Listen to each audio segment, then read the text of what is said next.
Good morning, friends, and welcome to Wake Up in the Word. Hey, thanks for joining me this morning. We're going to be in the Gospels looking at some lists. We're going to be talking about the disciples of Jesus and preparing to jump into one of the most famous sermons of all time starting tomorrow. So, hey, grab a good cup of coffee and join me. We're going to be in Matthew, Mark, and Luke and talking about the disciples, the list of disciples that's given in those Gospels. Is there something different about those? Should that concern us? Yeah, just about this much, and we'll talk about that here in a little bit. But first, I did want to say how much we're still praying for Sean and Noelle McCaig and your family today, as you'll be having the memorial service for Noelle's mom, who passed away. What a great outpouring of support we saw last night at the funeral home there in Landrum, South Carolina. And just praying for you during these times. It's always difficult to lose a loved one, but especially when it's a bit of a shock and not something that you were expecting, and that was the case here. But you know, everyone was putting that in perspective last night, as you and I should even today. When you are prepared to meet Jesus, when you know him, when you've become one of his followers, then even when the unexpected takes place, even when you perhaps die suddenly, whether from a medical situation or from an accident or something else, then folks will know where you are. And I've heard one pastor say years ago, it always had an impact on me. He said, I want to live the kind of life that demonstrates to people that I'm a follower of Jesus Christ. I don't want anybody, not even the undertaker, to have any doubt as to where I am once I leave this body.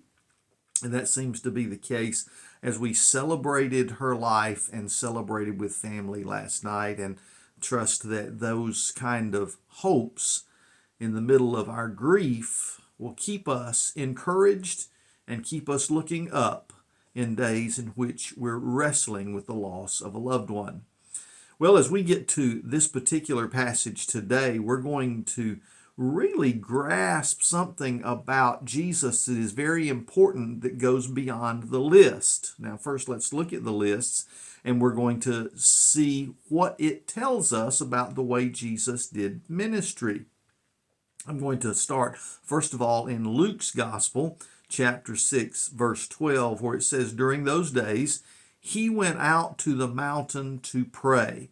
All right, watch this. Jesus on the mountain praying, and he spent all night in prayer to God. When daylight came, he summoned his disciples to where? To the mountain. All right, very good. It says there he chose 12 of them, whom he also named apostles.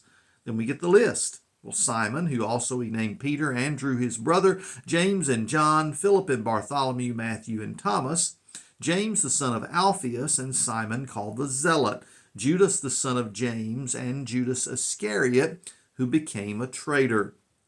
Now we're going to see the same list pop up not only in Matthew's Gospel later in chapter 10, verses 2 through 4, which is almost identical to what we're going to read. And then we have in Mark's Gospel this same list and same set of circumstances. Now watch this. We're in Mark chapter 3, beginning in verse 13, where it says, Jesus went up on the mountain. Okay, here we are, Jesus on the mountain again, and summoned those he wanted, and they came to him. He appointed 12, whom he also named apostles, to be with him, to send them out to preach, and to have authority to drive out demons. He appointed the 12. And here comes some more names. Will they be identical to the previous list, or will we get some new insights? Hang on. To Simon he gave the name Peter. All know who that is. To James the son of Zebedee, to his brother John, he gave the name Boanerges. And Boanerges is a name, you kind of drop that A when you're pronouncing it, means the sons of thunder. I wonder, what kind of reputation did these guys have to have this as a nickname? But now watch, whenever you're naming people, you quite often may name their nicknames or other ways to refer to them. That's nothing unusual. So far, though, we've got them all identified perfectly. In verse 18, he goes on to list Andrew, Philip, and Bartholomew, Matthew, and Thomas, James the son of Alphaeus, and Thaddeus, Simon the Zealot, and Judas Iscariot, who also betrayed him.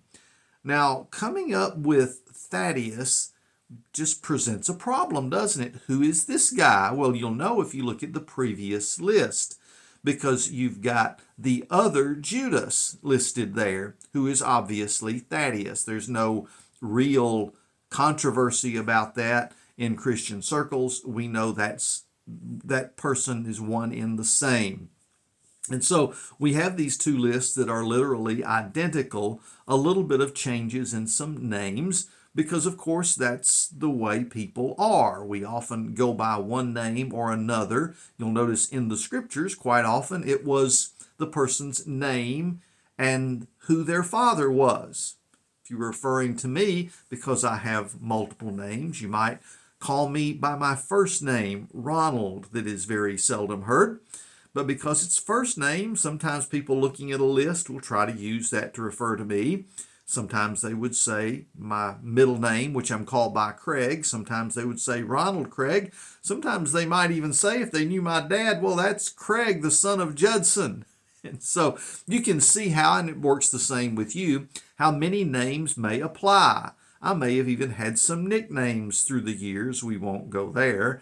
But you may also have that same situation. Our own daughter, our youngest, was named Sharon Elizabeth, yet we ended up calling her a name that's a short for Elizabeth, which is Libby.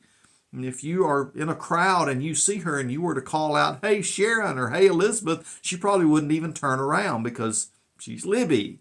Well, that's the way that we are with names, and it's nothing different about the apostles.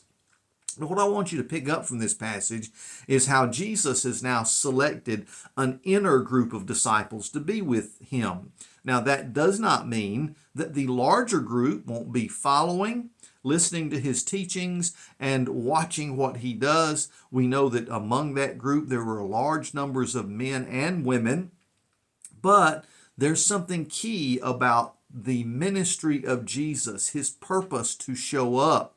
It was, of course, to come and present himself as the Passover lamb, to give his life for our sins, but he had another purpose in mind. And that goes along with the title of a book that's in my library, one of those old classics called The Training of the 12. You see, Jesus had another purpose. He was going to build his church, and that would take place after he ascends back to heaven. So what was he going to do? He was going to focus on the training of 12 in particular who would make up the foundation of that church, even knowing that one of these is going to be his betrayer. So Jesus creates this smaller, more intimate group, which demonstrates to us something very special. Now, John Wesley picked up on that. It's why he said in the small discipleship groups that were a part of the early days of Methodism that the ideal size was 12. Just like what Jesus chose to have as far as a number of his closest disciples. So many times when he's teaching that smaller group because, hey, it's the way it works better. Now, you've been involved perhaps in small groups before, and that group may be as small as the inner circle of Jesus, 3 people, a small group of 3, the real intimate mentorship comes right there. But then the next size of a group that makes sense is that 10 or 12 size. That's about the size of a Sunday school class or a life group that might meet at your house. And have you noticed that with a group that size, you really grow and mature in your faith or whatever it is you're discussing because you can have interaction between the folks in the group. It's the natural, wonderful size. And when you go beyond that, you start losing something. You've been in those classes that really weren't classes. They were as big as a church. And when you're sitting in a class with 50, 75, 100 people, do you really get to interact with the teacher, get to know the teacher? Is everything kind of standoffish? You'd almost have to listen to a lecture, but interaction is difficult because you've got too many people wanting to talk at the same time. Friends, Jesus is demonstrating something to us here that I think we should practice. Every one of us needs to be a part of the crowd, showing up maybe with the large family of God to worship. That's great, and that's an enthusiastic way to celebrate and worship. But guess what? Every single one of us, and I mean every single one of you, needs to be a part of a smaller group as well, where you can be known and know others and grow in your faith by the interaction with other people. We're relational beings. That's the way God made us. And Jesus Christ is demonstrating that particular principle to us in the way that he taught his own disciples and prepared them for a future that was going to be amazing. Well, that's enough for today. I hope you're prepared and getting prepared for what God's got in mind for you, even today, as we wake up in his Word.